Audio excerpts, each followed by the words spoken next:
E aí como é que começou o plano, que foi o plano que eles sempre tentaram colocar em prática e que agora é em prática? A gente começa fazendo o seguinte: para tirar o poder do Estado, temos que tirar a capacidade do Estado de investir. Porque quando o Estado investe, nós todos investimos. E nós todos temos direito, pelo menos em tese, a um pedaço do resultado dessa riqueza gerada. E como é que você impede o Estado de investir? Fazendo uma emenda constitucional 95, que proíbe durante 20 anos os investimentos do Estado. Ele não é um limite de gastos, a não ser que você não considere juros da dívida gasto. E aí, quando você impede o Estado de investir, a gente olha e fala o seguinte: mas e agora? Como é que a gente vai crescer? Se a gente precisa gerar riqueza para sobreviver, alguém tem que investir. Aí surge a iniciativa privada, na mão de meia dúzia de pessoas, e fala o seguinte: não se preocupem, eu vim para salvar vocês. Eu sou o salvador da pátria. Aí a gente fala: mas você investe? Aí eu invisto, eu gero empregos, eu gero crescimento, mas...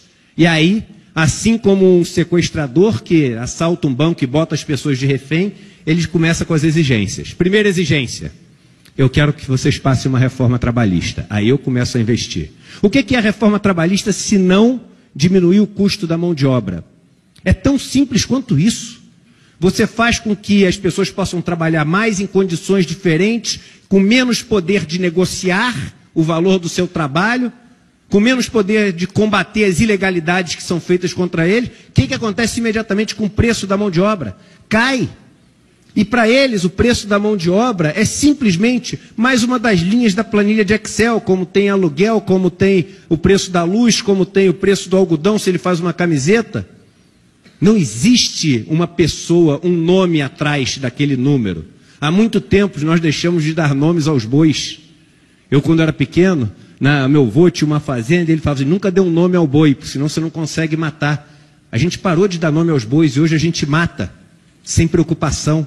Somos todos números de uma planilha de Excel, sujeitos a cortes, emendas e contas de chegada. E aí a gente passa a reforma trabalhista e fala: solta o refém, por favor. Ele fala: não, só solto quando você passar uma reforma da Previdência. E aí a gente passa a reforma da Previdência. E ele não vai investir, porque ele só vai fazer quando a gente passar a reforma tributária. E a gente vai fazer a reforma tributária. E ele não vai passar só quando a gente fizer uma reforma administrativa e diminuir o tamanho do Estado. E quando tiver feito tudo isso, ele não vai investir. E vai falar o seguinte: na verdade, o que precisa é o Estado voltar a investir para induzir. E aí vai cair a emenda constitucional 95. Mas quando ela cair, todos os mecanismos foram feitos para não cair nada da riqueza que for gerada na mão do trabalhador, na mão daquelas pessoas que geram a riqueza. E vão cair só na mão dessas pessoas que concentram já todo o capital do Brasil.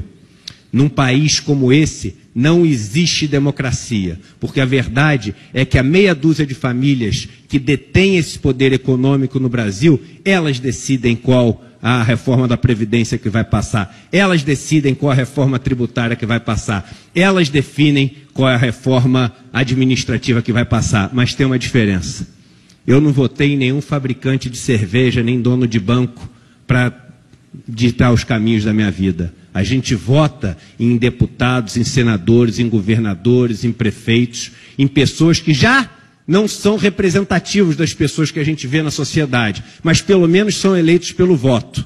Agora, não são esses empresários que devem ditar os caminhos que a gente deve seguir. E enquanto a gente acumular essa riqueza, esse capital na mão dessas pessoas, a gente vai ter uma falsa impressão de que os rumos desse país vão estar sendo tomados pelas pessoas que foram votadas, mas vão estar sendo tomados por aquelas pessoas que detêm mais o dinheiro. A gente vive num país onde cada CPF não vale um voto, cada real vale um voto, quando a gente está falando sobre os caminhos que vão ser decididos para a gente seguir. E é isso que a gente tem que mudar para poder viver num país mais democrático. É isso aí, muito obrigado.